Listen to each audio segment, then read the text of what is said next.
Баршаңызға қайырлы күн достар, менің каналыма қош келдіңіздер. Каналға тіркеліп, видеоға лайк басуды ұмытпаңыздар.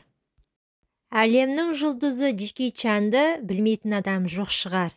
Дәл осы актер туралы қызықты деректерді сіздерге айта кетейін.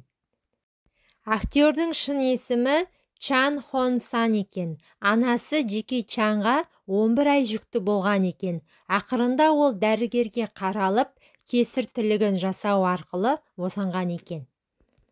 Ал сәбидің салмағы 5 килодан асқан. Өмірге келгеннен кейін ата-анасы оны британиялық акушерге $26 сатпақшы болған.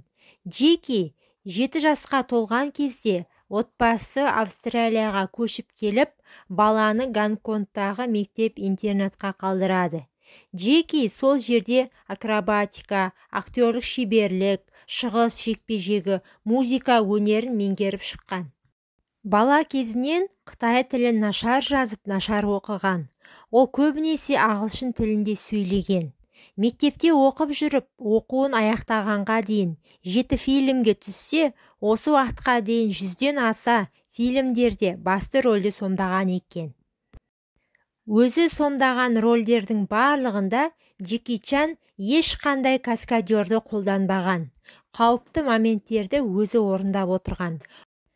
Осы уақытқа дейін шамамен 3000-дай жарақат алған, тіпті өзі санынан шатасып қалған екен. Басы, аяғы, қолы, тізесі, іші, иығы, қабырғасы жарақат алмаған жері жоқ. Тіпті киноларда кәсіби каскадер болып жұмыс істейтін мамандардың арасында Джеки Чан сияқты 3000-дай жарақат алған адамдар жоқ екен.